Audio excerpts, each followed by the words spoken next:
Bonjour et bienvenue sur les plateaux TV d'Intellian TV sur le salon Solutions Libres et Open Source 2013.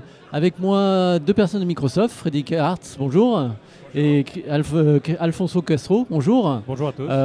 Rapidement, vos fonctions chez Microsoft. Bonjour, oui, donc je suis Frédéric Hartz, je suis chez Microsoft France, en charge de la stratégie interopérabilité et open source. D'accord. Et moi je travaille pour le siège de Microsoft, qui est le siège est à Seattle comme tout le monde le sait, il se trouve que je suis basé à Paris et je m'occupe plus particulièrement du partenariat avec SUSE. D'accord, très bien. Donc Microsoft encore présent cette année sur le salon donc Solutions Libres et Open Source, un petit peu changé de nom. Vous avez encore des choses à expliquer, des messages à faire passer aujourd'hui par rapport à l'open source, ou vous êtes complètement intégré dans le paysage maintenant? C'est un peu les deux. En fait, on faisait le calcul depuis 2004.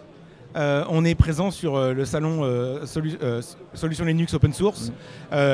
Et donc l'année prochaine, si tout va bien, on fêtera nos 10 ans. Alors pourquoi effectivement on revient ? À la fois parce que effectivement il y a toujours un travail d'explication parce que l'offre évolue au fur et à mesure. Clairement en 2004 et maintenant notre approche n'avait pas autant mûri. Nos échanges n'étaient pas les mêmes, ils étaient peut-être un petit peu plus tendus en 2004. Maintenant les gens s'habituent à notre présence et on a vraiment un échange autour du sujet. Et comme ça s'appuie sur effectivement les trois gros piliers de notre stratégie. On continue à échanger là-dessus. Donc les trois piliers ou les trois axes qui sont justement l'échange avec nos clients. Donc depuis 2004, on échange, on écoute, on apprend, on adapte et on enrichit notre offre de ce point de vue-là. Donc chaque année, de nouvelles piles applicatives sont présentes sur les technologies Microsoft. Et chaque année, on écoute et on entend quels sont les grands enjeux sur lesquels il est intelligent de continuer à investir ou au contraire, il faut qu'on accélère. Ouais, quelque part, Microsoft a intégré l'open source entre guillemets maintenant dans sa stratégie finalement. Enfin, aujourd'hui, l'open source est un des acteurs et clairement l'industrie open source qui en France pèse 6% du marché logiciel et services, c'est une industrie qu'il faut prendre en compte et avec laquelle s'intégrer. On a toujours une offre qui est l'offre de Microsoft, d'aucuns diront propriétaire. Il est important dans notre approche de à la fois continuer notre travail avec les standards, les normes et la prise en compte de plus en plus des communautés et des piles applicatives qu'on peut trouver au niveau de la communauté. C'est mon deuxième pilier, c'est la collaboration.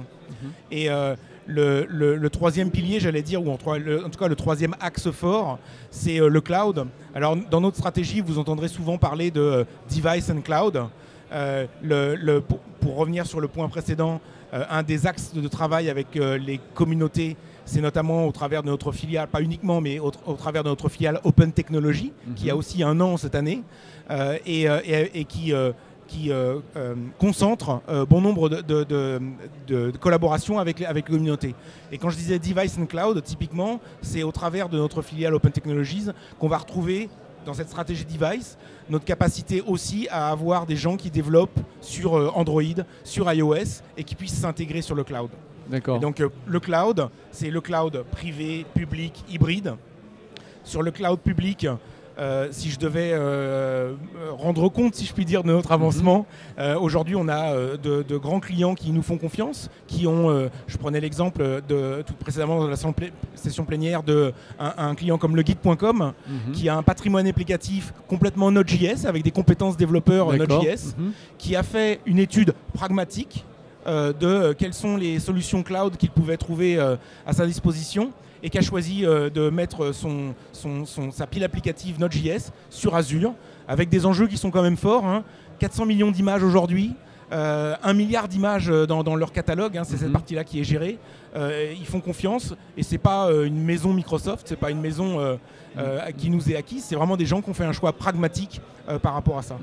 Je pourrais citer Concours Mania, etc. Ouais. Aujourd'hui, donc, effectivement, dans Azure, on peut intégrer toutes sortes de technologies open source, en fait. À l'heure où je vous parle, je crois qu'on a à peu près 34, 35, ça bouge tous les jours, différentes applications purement open source qui tournnent sur le cloud. Que ce soit en mode plateforme as service, IaaS, voilà, IaaS, les machines virtuelles, Alfonso y reviendra dessus, ou que ce soit sur les piles applicatives de type web, monter un site web PHP, du Drupal, du Joomla sur Sur Azure, c'est parfaitement possible aujourd'hui. On peut même l'étendre au travers de l'offre VM Depot, où on peut aller provisionner ses propres VM. J'aime à le mentionner parce que c'est aussi le fruit d'un travail avec une communauté française qui nous a permis qui leur a permis de mettre sur VM Depot Mageia, Debian en collaboration avec nous. Le cloud, je finirai là-dessus, c'est aussi le cloud privé. Ouais. C'est notre capacité et le curseur, quel que soit où on souhaite le placer. C'est notre capacité dans des contraintes économiques que beaucoup de clients nous projettent, de faire un peu d'économie d'échelle, si je puis dire, en manageant bien des infrastructures vers le cloud privé en l'occurrence, qui soient mixtes. Donc ça, c'est un maître mot. Comment je peux faire avec mon patrimoine Linux, Windows, et c'est là qu'on retrouve effectivement une capacité à la fois à manager les environnements mixtes, et c'est dans cet axe-là, et Alfonso va en parler, qu'on a un partenariat clé qui est le partenariat avec SUSE. D'accord, donc effectivement SUSE, un partenaire, ça fait plusieurs années qu'on en entend parler. Aujourd'hui, on en est où concrètement là-dessus ? Alors, beaucoup de choses. Fred mentionnait le fait que ça fait bientôt 10 ans qu'on est présent ici. Ça fait maintenant pratiquement 7 ans que ce partenariat existe sur le plan mondial entre SUSE et Microsoft. Alors il y a 6 ans, on a commencé, vu de maintenant en tout cas petit, c'était déjà très très grand à l'époque, puisque c'était donc nos premiers pas dans le monde Linux, donc une collaboration entre les environnements Linux et les environnements Windows.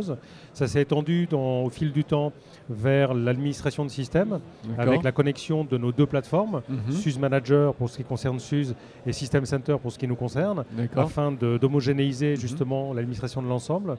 Ensuite, on a continué évidemment dans le cloud, une des 3 dimensions que mentionnait Fred, donc avec la mise à disposition dans le catalogue officiel de Windows Azure de 2 types d'images SUSE, donc SUSE Linux Enterprise Server, qui est en fait la seule distribution Linux de type entreprise présente dans le catalogue officiel d'Azure, et puis OpenSUSE, qui est la version communautaire de SUSE.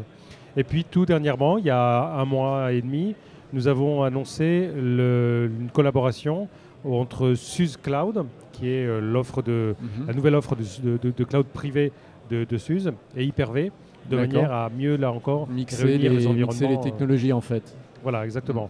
Donc voilà, 7 ans de collaboration. Déjà, 7 ans, c'est long, surtout entre 2 sociétés qui, on aime à le rappeler, demeurent concurrentes. On reste quand même concurrents les uns des autres, mais néanmoins, on collabore tous les jours. Et 7 ans, c'est long, mais en fait, c'est peut-être que le début, parce que là encore, on a encore innové récemment. 7 ans, c'est l'âge de raison en même temps. Et c'est l'âge de raison, donc on a toute la vie devant nous.